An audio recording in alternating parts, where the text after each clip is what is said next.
Hello everybody, CritCrab here with another couple stories. One about a DM getting upset that role-playing was involved in his RPG, and then a story about two nerds actually throwing hands over in-game loot. But just before we jump into today's stories, I want to give a claw to today's sponsor, World Anvil. Are you a dungeon master, author, or world builder? If so, I'm sure you know that it can be a challenge to keep all of your world's information organized and accessible. Well, struggle no more because we have World Anvil. World Anvil is the ultimate tool for world builders of all kinds. World Anvil is a fun, user-friendly tool that keeps all of the vast expanses of your universe neat, tidy, and accessible. In World Anvil, you can keep track of your world's rich lore and history using timelines and calendars. You can turn your normal imported map into an interactive map using map pins, keep tabs on all of your plots and NPCs, and so much more. World Anvil has everything you need to create and manage your campaign from start to finish in one user-friendly space. But most important of all, it was designed to be 100% crab-friendly, guaranteed. So much so that you can use the code CritCrab to get 30% off any 12-month membership. So after this video, please do go down in the description and check it out.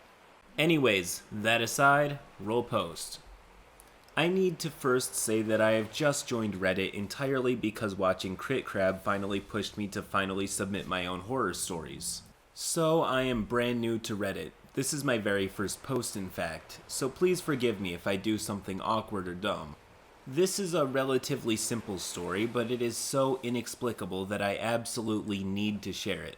I have heard stories of games falling apart because of a lack of role-playing, or role-playing in such a way that knocks the game off course, or role-playing that makes other players uncomfortable, but this was none of those things. For a little background, I was extremely excited to join a gaming group in college as I'd been playing D&D since childhood but had very rarely gotten to play with anyone other than my family or high school friends who like to just clown around. At the time, I have no idea how it is now, being in the Midwest and trying to find enough people to form an RP group, including the daunting task of finding someone willing to GM, was very often an impossible task. So, when I found out that there was a dedicated gaming club on campus, I was ecstatic. The gaming club turned out to be pretty small, so we quickly all became kind of close.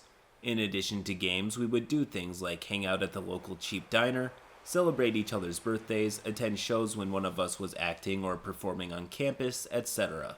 Generally, pretty good, friendly type of stuff.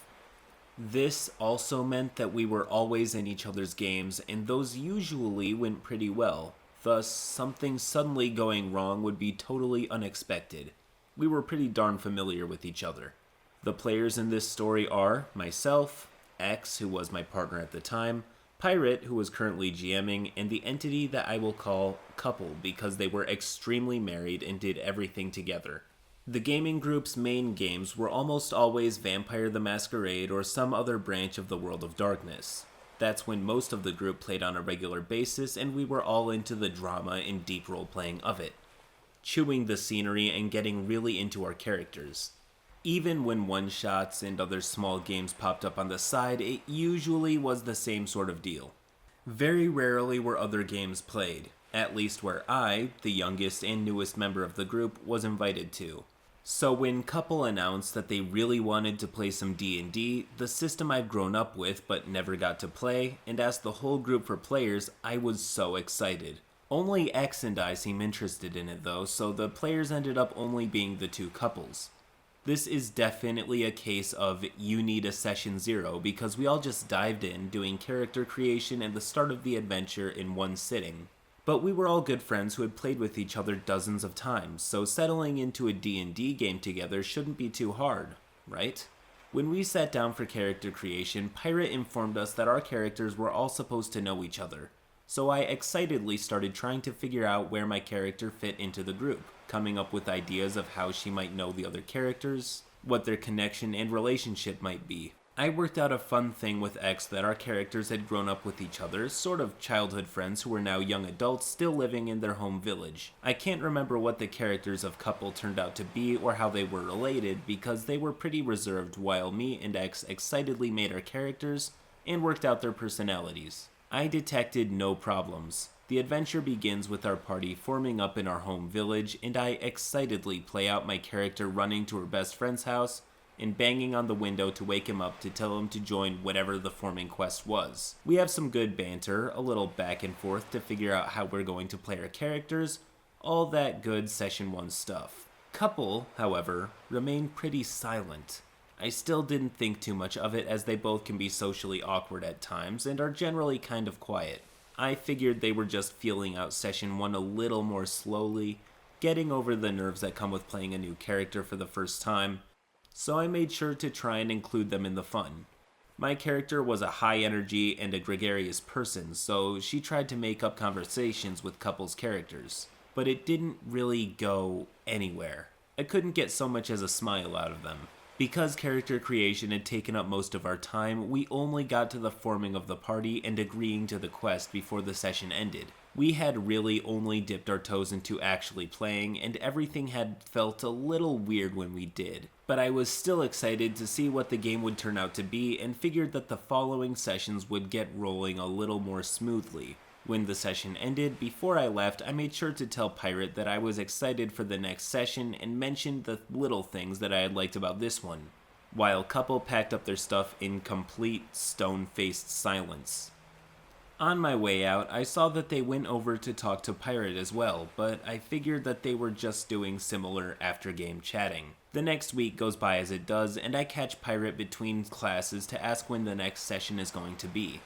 He grimaces a little and says there won't be a next session. Couple have dropped out. Shocked because the game had been their idea, I ask him why. He relays that Couple had come to him and complained about me and X and said that they were absolutely never going to play with us again. They said that we had completely ruined it. I'm flabbergasted as he tells me this, and I have to push him a little before he finally admits what their reasoning had been. He quotes them saying, "They play D&D like it's VTM." Turns out that me and X were developing our characters, working on backstories, and then playing out scenes of interaction completely infuriated them. Apparently, it should have been obvious that Vampire the Masquerade is for role-playing and elaborate characters, and Dungeons & Dragons is about dungeon crawling and nothing else. They had such a craving for D&D and were furious that we had gone and ruined it. In fact, we had apparently sinned so greatly that Couple never forgave us. They remained civil when we were sharing the same space with the rest of the group, but otherwise, X and I would get the cold shoulder from them. Whatever bit of friendship that had been forming between us was now gone. This incident was shocking and bizarre to me, and I can mostly look back and just shake my head at it. But to this day, I'm still initially nervous to start role-playing my characters in any game until I see all the other players getting into the role-playing first. Usually, bad role-playing ruins games, but as it turned out, role-playing at all can ruin them as well. End post. This is definitely an interesting case, as you usually see DMs complaining about the lack of role-playing rather than the inclusion of it. Still, OP is completely right in the beginning of the story when they say that this is a case of needing a Session 0. For those who may not know, a Session 0 is a mini-session when all of the players get together and create characters, talk about what the campaign will be like, the role-playing elements, the themes, whether they are darker or more lighthearted, etc. When I host a Session 0, I also usually tack on a little bit of gameplay at the end of the session for funsies, but that's just me. Now, is a Session 0 absolutely necessary? I would say usually yes, unless everybody is already on the same page. And since there's never a sure way to tell that everyone is walking in with the same expectations without any communication between players, I would make use of a Session 0 before your next campaign. Anyways, roll next post. Hey Crit, big fan, first time poster. So I've been playing since 3rd edition was the standard, roughly about 20 years. We used to play in this dingy little shop. I won't name drop because it's a staple in my community for organized nerdery. And we had an event called Random Groups. Basically, you drew a number out of a bucket. If your number matched a DM, you were part of that group for the next few hours. It was pretty cool, and it really made me look hard at character creation, and I had some good times. This was not one of those times. When I got to the table, bringing Grum, my half-orc barbarian, to the table, I could already sense that there was tension. The DM comes back from talking with the shop owner about reassigning some players, but the shop owner says that if he does it for him, he'll have to do it for the other. So the DM is trying to make the best of it and tells us to introduce our characters. Besides my barbarian, there was a human cleric, a half-elf wizard, a tiefling rogue, a human warrior, and an elf ranger. It became apparent that the elf ranger and the human warrior were the source of the problems.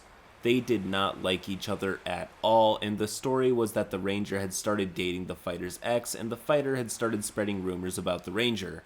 And some Magic the Gathering cards had been stolen from both, which led to both of them blaming the other for the theft. So tensions were high right off the rip. The DM had a homebrew campaign. Some simple town guards fight off usual town troubles line of thought that saw us fighting goblins and gnolls and bandits as we tried to keep the town safe from peril. Right off the bat, the fighter and the ranger are in a dick measuring contest. Think of Legolas and Gimli's contest through the Lord of the Rings movies, but with more casual insults and less good-natured ribbing. Anything the ranger wanted, the fighter wanted. Anything the fighter wanted, the ranger made it his business to have. They even went so far as to get into bidding wars in shops to take the most mundane crap from each other. Fast forward a few hours. The rest of us are over this bullshit. We have discovered in 2 of those 3 hours that the ranger is a smarmy prick with a sarcastic, passive-aggressive streak, and the fighter is a vengeful sociopath who prefers not so much quips but threats of violence. We find the source of the goblins and take their warren. We nail the goblin war boss, losing the wizard in the process, and discover an armory of cool stuff they've stolen from caravans. Cleric gets a cool mace that grants bonus spells to healing magic. I got a cool axe that axed harder than my current axe. And the ranger gets a bow that fires 2 arrows at once when he... Fighter: I want that bow. Ranger: you don't even use a bow. Fighter, who owns a short bow but never uses it: yes I do, I can use bows. DM: Fighter, it's clearly for the ranger. There's a cool sword I think you'll like over... Fighter: I want that bow. So they roll for it and the ranger beats him by a lot. The ranger proceeds to roll for the sword the DM mentioned and wins that too. He starts making comments about how the fighter just can't have anything. Not a bow, not a sword, not even a girlfriend. When the fight lunges over the table and the two start rolling on the floor. Well, the fighter is rolling and punching on the floor, the ranger is yelling and crying because there's a pencil sticking out of him. No one is quite sure whether this is intentional or not, but when the fighter lunged across the table, he had a pencil in his hand. The pencil that is now in the ranger's shoulder. We pull them apart and the store owner calls an ambulance for ranger and the police for fighter. I decided to scoot about the time the cop arrived, guessing our game was over. But I heard that the fighter got charged with assault and the ranger made a full recovery from his pencil shanking. Never did get to finish the campaign, but the DM did a great job until it dissolved into less than casual assault. I've seen a lot in my time at the table, but that one was the scariest I'd ever seen. End post. So usually at the end of these stories, I like to give some commentary or advice on how to handle or improve situations like these, but I guess don't go around stabbing people. However, something I noticed that I do find funny is the thought that the 2 adventurers were trying to outbid each other for common gear. I just imagine 2 heavily armored dudes walking into a random bakery and charging themselves ridiculous amounts of gold to get the last bagel. Sounds oddly like a MrBeast video. Also, this story just makes sense in some cosmic way when you find out through OP that it was set in Florida of all states. Anyways, if you enjoyed this video, please do leave a like and subscribe to the channel for more stories just like these ones. Till next time.